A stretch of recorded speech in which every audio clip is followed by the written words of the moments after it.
Bonjour Marion, oui très bien, bonjour à tous. Bon, super. Donc en attendant un petit peu que tout le monde se connecte, je vais me présenter. Donc je suis Marion, Community Manager chez Priorise et aujourd'hui je suis accompagnée d'une coach de vie avec qui nous allons aborder les différents types de stress, les méthodes de prévention, de gestion du stress aussi. Et enfin, Christine nous dévoilera également les 8 secrets du bien-être. Maintenant, je vais te laisser te présenter, Christine. Merci Marion. Alors moi, je suis Christine Delcourt. J'ai une fille et j'ai un adorable petit-fils de 2 ans et demi. Je travaillais avant dans l'informatique et en tant que chef de projet et manager. Et en 2016, je me suis reconvertie d'abord dans l'accompagnement au changement. Et j'ai fait des formations, vraiment m'orienter vers l'accompagnement humain avec une formation de coach et une formation sur l'approche 3D. J'ai tout quitté l'année dernière pour une installation en Charente. Et la reprise de l'activité de la société de mon conjoint, qui est GBS Management. La société s'appelle GBS Management. Et du coup, tu as parlé de l'approche 3D. Est-ce que tu peux nous expliquer ce que c'est et pourquoi tu vas nous parler aujourd'hui de stress et de bien-être? Oui, alors l'approche 3D, c'est une approche de retraitement de la douleur qui est basée sur les neurosciences. C'est plutôt thérapeutique pour tout ce qui est stress, douleur ou fatigue chronique et tout ce qui est fibromyalgie, syndrome du côlon irritable. En fait, voilà, les symptômes chroniques qui ne sont pas liés à des causes physiologiques ou physiques. Pour mieux comprendre aussi pourquoi je vais vous parler de stress, de bien-être et de cette approche 3D aujourd'hui, je vous propose d'aller voir après le replay du live qu'on a fait sur la journée de la fibromyalgie. Il est accessible sur la chaîne YouTube de Priorise. Oui, tout à fait. De quoi tu vas nous parler exactement aujourd'hui? Alors aujourd'hui, je vais vous parler de stress et de bien-être, mais avant tout, je voudrais vous poser quelques questions. Pensez à ce que vous répondriez, soit souvent, soit quelquefois, soit jamais. Alors, première question, dites-vous souvent oui pour faire plaisir ou rendre service, même si vous n'en avez pas envie, vous n'êtes pas en forme pour le faire. Deuxième question, avez-vous tendance à faire les choses le plus parfaitement possible, quitte à y passer énormément de temps? Et pensez-vous d'abord au bien-être des autres avant le vôtre? Alors, si vous avez répondu souvent à une ou plusieurs de ces affirmations, il faut savoir que ça révèle des stresseurs internes qui s'ajoutent aussi aux stresseurs de notre environnement, les stresseurs externes. Et il y a d'autres stresseurs internes. Ça, ce sont que des exemples. Voilà, pour dire que, en fait, tout le monde est soumis au stress. En fait, ce qui est plutôt rapide, c'est assez intéressant. Et du coup, on parle de stress, on l'entend partout ce mot, mais est-ce que tu peux nous dire exactement ce qu'est ce stress? Alors, le stress, ça va être une réponse instinctive ou consciente à un danger qui va être réel ou perçu. En fait, notre cerveau ne fait pas la différence. Je vais avoir peur d'un lion qui est en face de moi, ou d'avoir peur d'un rendez-vous important que je dois assurer. Eh bien, ça va être la même zone du cerveau qui va être activée, qui va envoyer un message d'alerte, de danger. Il existe 2 formes de stress, le stress aigu et le chronique. Et comment tu différencies alors ces 2 types de stress? C'est quoi la différence? Alors, le stress aigu, c'est celui qui vient en premier, qui va être intense, mais de courte durée. Alors, il peut être déclenché par des événements extraordinaires, comme une catastrophe naturelle, ou par des situations bien plus courantes, comme un examen ou une compétition sportive. On a toujours un peu de stress. D'accord. Et ça se traduirait comment, du coup, sur notre corps? Notre corps, il va être en phase d'alarme.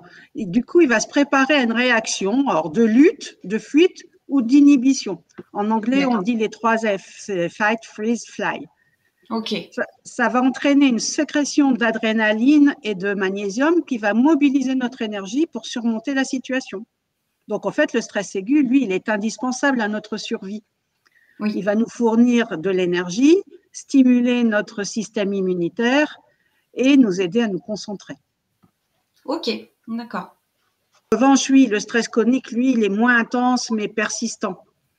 Il va pouvoir avoir des effets du coup délétères sur notre santé.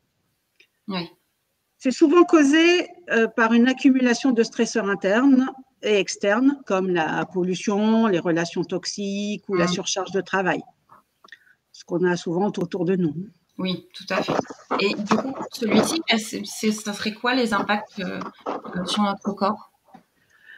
Alors, le stress chronique, il épuise beaucoup d'énergie, il y a beaucoup d'influence sur les hormones, hein, du corps, et il sécrète du cortisol.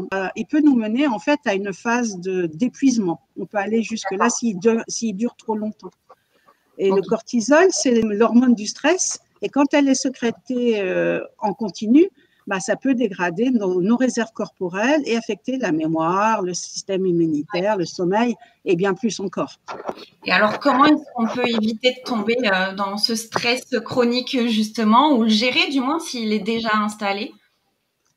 Bah, il faut déjà penser à soi et mettre en place dans notre quotidien des activités qui vont nous faire du bien. C'est le minimum. Alors, il existe des outils qui fonctionnent bien pour diminuer le stress, comme la respiration, la cohérence cardiaque, la méditation. Oui, c'est vrai qu'on entend souvent ces mots respiration, cohérence cardiaque, etc. Est-ce que tu peux nous en dire un petit peu plus sur ces techniques pour ceux qui connaîtraient pas? Alors, la méditation, en général, tout le monde connaît, tout au moins de nom. Il y a plusieurs types de séances ou d'approches pour la méditation. Elle va apporter, elle, de la sérénité et va nous apprendre à vivre en harmonie avec notre corps. D'accord. Pour la respiration, il y a plusieurs types. Respiration ventrale, au carré, c'est différentes façons de faire les respirations. Quelle que soit la méthode, faire en pleine conscience, en fait, en observant vraiment ce qui se passe dans notre corps, l'air qui rentre, qui sort, commencer, etc. Voilà, se connecter vraiment à son corps. Et puis toujours dans les respirations, on a la cohérence cardiaque. Elle a la spécificité de ramener la respiration et le cœur au même rythme, ce qui va donner un bien-être important. D'ailleurs, c'est reconnu qu'utilisée régulièrement, elle augmente notre efficacité aussi. Et alors, qu'en est-il aussi, parce qu'on avait deux sujets, le stress et aussi les secrets de l'approche 3D, donc les 8 clés, on va dire, du bien-être. Est-ce que tu peux nous en dire un petit peu plus? Oui, les secrets avec 2 S à la fin. C'est un outil que nous utilisons dans les accompagnements de l'approche 3D pour aider les personnes en stress ou en souffrance chronique à retrouver du bien-être, en fait, en intégrant dans leur quotidien des activités, alors qu'elles soient petites ou importantes, en fonction de leur capacité aussi, qui vont leur faire du bien. Et ce sont souvent des activités qu'ils n'ont plus ou quasi plus. En fait, c'est une des raisons pour lesquelles ils sont en mal-être. Tu disais les secrets avec 2 S. J'imagine que chaque lettre, du coup, doit avoir une signification. Tout à fait. C'est un acronyme qui va représenter les 8 catégories de besoins vitaux pour le bien-être. D'accord. Pour ceux qui me suivent sur Facebook, vous avez peut-être déjà vu les 8 posts correspondants publiés depuis janvier, dont 4 récemment. C'est S pour sociabilité, E pour enseignement, apprentissage, C pour créativité, le rire, l'exercice physique, le travail et sensualité et spiritualité pour les 2 S. Ok, d'accord, très bien. Oui, du coup, ça a du sens. Je comprends mieux. Est-ce que tu peux quand même nous décortiquer un petit peu plus chaque lettre, notamment qu'est-ce que tu entends par sociabilité, quels pourraient être les bienfaits? Alors, S comme sociabilité, en fait, sociabilité, c'est vraiment le besoin de lien et de partage avec les autres. Donc, et puis les tête-à-tête avec son conjoint, c'est pas suffisant. En fait, c'est vraiment un élément fondamental de notre bien-être, la sociabilité. L'homme, c'est un animal qui est fait pour vivre en groupe. Sociabilité, par exemple, elle va avoir des apports en termes de bien-être émotionnel, par les confidences, le soutien, le partage de joie. Une réduction de stress aussi par le partage des préoccupations, les conseils, l'écoute, ça fait toujours du bien de partager quand on a des difficultés, tout ça. Donc voilà, c'est vraiment un besoin important. Et donc ensuite, le E, c'est enseignement, apprentissage. Le E, l'enseignement ou l'apprentissage, là on est sur le besoin de stimulation intellectuelle. C'est vraiment en fait, ça stimule le cerveau et ça va favoriser la plasticité neuronale, c'est-à-dire la capacité à créer de nouveaux chemins neuronaux. Donc, ça donne plus de capacité à résoudre des problèmes et à faire face aux défis. Ça D'accord. permet aussi de cultiver la résilience, la créativité qui va être plus accrue et une satisfaction personnelle qui va être durable. Donc après, tu as la créativité. Oui, là, on est sur le besoin de l'accomplissement de soi. Mhm. Ça va nous permettre de libérer notre esprit, d'explorer des nouvelles possibilités. C'est aussi un Mhm. puissant moyen de communication des émotions, des expériences et des idées. Souvent, on ressort ces émotions. Les artistes, par exemple, ils ressortent beaucoup C'est les vrai. émotions dans ce qu'ils font. Mhm. C'est aussi une échappatoire aux pensées négatives. Ça favorise la relaxation. Tant qu'on est concentré sur à créer quelque chose, on oublie nos pensées négatives. C'est vrai. Et c'est Mhm. également un moyen de partager des expériences, de collaborer, de créer des liens quand on le fait en groupe ou avec des gens, quand on présente. Ensuite, on a en quatrième, il me semble, lettre, on a le rire.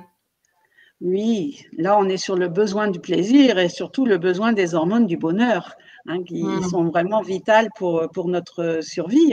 Il faut en user et en abuser de ça. Oui, tout à fait. C'est connu que le rire est thérapeutique. Et donc, ça fait vraiment une réduction de stress. Ça nous aide aussi à gérer la douleur par les endorphines qui sont libérées quand on rit. D'accord. Et il y a un renforcement des relations sociales aussi. L'humour, le rire, Oui, ça voilà, crée du ça lien. aide à se Oui. rapprocher. Ensuite, tu as le E. Donc, c'est exercice physique. Oui, là, on est sur le besoin de se dépenser. L'exercice physique, c'est important. Ça améliore la santé, ça aide à renforcer notre système cardiovasculaire. L'exercice physique permet la sécrétion d'endorphines, les hormones du bien-être. Mhm. Donc, ça apporte des bienfaits sur la santé également. On augmente aussi notre niveau d'énergie, en fait, par l'amélioration de la circulation sanguine, l'oxygénation des tissus. Oui, En bien fait, sûr. si vous vous sentez fatigué après une longue journée, une courte séance d'exercice peut nous revitaliser plus que Mhm. de s'asseoir dans le fauteuil pour se reposer. Mhm. Ça apporte aussi une amélioration du sommeil. Et puis, quelque chose de tout à fait différent, mais c'est l'atteinte d'objectifs aussi qui sont liés à l'exercice. Par exemple, je vais faire un marathon ou je vais marcher tous les jours. C'est un objectif et le fait de l'atteindre, ça renforce la confiance en soi. Et ça permet de créer des liens sociaux si on fait cet exercice Mhm. avec d'autres personnes. Travail. On s'imagine pas trop que le travail peut être dedans, mais si. Alors oui, et quand on dit travail, c'est pas que le travail, celui qu'on fait, qui nous permet de toucher un salaire. On est vraiment dans le besoin d'accomplissement et de reconnaissance en fait. Donc l'accomplissement dans le sens de réaliser son potentiel, donc pour avoir de la satisfaction personnelle, son développement personnel aussi, et Mhm. surtout une sensation d'utilité qui va être essentielle au bien-être durable. Et Mhm. puis la partie reconnaissance, c'est-à-dire être apprécié à sa juste valeur, donc Oui, qui permet de renforcer notre sentiment d'appartenance et d'estime de soi. C'est un besoin vital. Et ça apporte aussi un climat de travail positif quand on travaille en équipe, et ça améliore la productivité. Ensuite, on a la sensualité. Oui, alors sensualité ou sensorialité plus particulièrement, Mhm. étymologiquement, c'est l'utilisation des sens. Donc tout ce qui D'accord. utilise nos 5 sens, en fait, on est sur le besoin d'intimité, de contact, de chaleur. Le Mhm. toucher, c'est l'un des sens, par exemple, les plus puissants pour les connexions humaines. Ça peut aller de la caresse à l'accolade ou simplement une tape. Ça Oui. permet de sécréter de l'ocytocine, qui est l'hormone de l'amour. Et ça favorise le sentiment de confiance, en fait. Et il y a Mhm. aussi une sensation, par exemple, de chaleur, comme un bain chaud ou un rayon de soleil, un câlin. Ça apaise l'esprit et ça détend le corps. Et donc, le dernier, il me semble que c'est la spiritualité. Oui, et la spiritualité, c'est le besoin d'harmonie, de paix. C'est un besoin aussi d'appartenance à plus grand que soi, de sentiment d'émerveillement. Donc là, on va encourager à vivre le moment présent, à lâcher prise sur le passé et à ne pas trop nous inquiéter de l'avenir. On est vraiment dans le moment présent grâce à la spiritualité. D'accord. Oui, c'est Euh, centré. Voilà. Toutes les pratiques spirituelles comme la méditation, la prière ou le yoga ou d'autres permettent de développer une perspective plus positive, aussi de cultiver la gratitude qui est importante et de renforcer notre résilience face aux défis de la vie. Et puis, on va favoriser un équilibre intérieur, en fait, qui se traduit par une meilleure gestion des émotions et une plus grande sérénité. Voilà les secrets, les 8 catégories de nos besoins vitaux pour être bien. Maintenant qu'on a connaissance du coup de ces secrets du bien-être, comment est-ce qu'on peut mettre tout ça en place efficacement? Par où est-ce qu'on peut commencer? Tout simplement, mettez en place des activités qui répondent à ses besoins. L'idée, c'est d'équilibrer sur les différentes catégories parce que le corps a besoin de diversification et de répondre à tous ses besoins. Si vous voulez vous les noter et puis chez vous, essayez de faire le petit exercice, de voir ce que vous pouvez mettre en place. Oui, et si vous souhaitez en savoir plus et vivre vraiment les bienfaits des secrets, il y aura un stage formation de 2 jours, les 28 et 29 septembre, au Vert, en Charente. Ah, super! Vous pourrez y appréhender donc l'outil des secrets en comprenant et en vivant les apports des activités appartenant à ces 8 catégories de besoins. Et vous comprendrez mieux aussi, parce que c'est prévu dans le stage, ce qu'est le stress, comment l'exprimer, le lien avec les émotions et les chemins neuronaux, et comment sortir une émotion, en fait, qui reste là. Et pour ceux qui seraient pas, qui pourraient peut-être pas forcément assister à ça, est-ce que tu proposes aussi un accompagnement éventuellement à distance ou pour d'autres? Oui, bien sûr. Alors, au niveau de l'approche 3D, on fait des accompagnements individuels à distance ou en présentiel, au choix, selon votre lieu d'habitation. Oui, c'est tout aussi efficace, j'imagine. Oui, les deux fonctionnent très bien. D'accord. Moi, je fais beaucoup à distance parce que malheureusement, ceux qui ont besoin de ce type d'accompagnement, il y en a partout en France. Oui, c'est vrai. Et les thérapeutes aujourd'hui sont dans le Nord ou moi en Charente. Et donc, et puis bon, après, si vous avez d'autres besoins, on fait aussi des formations ou des accompagnements collectifs ou individuels en entreprise, par exemple. D'accord. Il y a besoin autour du bien-être et de la qualité de vie. Donc, voilà, n'hésitez pas à me contacter pour m'exprimer votre besoin et on trouvera la meilleure solution. Bon, parfait. Après, vous pouvez aussi me suivre sur Facebook. Je donne quelquefois des informations autour de tous ces sujets-là et bien sûr, je partagerai des informations sur le lancement de ce stage. Pour ceux qui regarderaient éventuellement le replay, vous pouvez aussi mettre des petites questions en commentaire. Christine pourra interagir avec vous, y répondre, même en message privé. Merci en tout cas, Christine, pour toutes ces explications. C'était très clair. Avec plaisir. Je vous rappelle que vous pouvez aussi contacter Christine, donc du coup via la plateforme prioris.fr. Il suffit de se créer un compte, c'est très très rapide.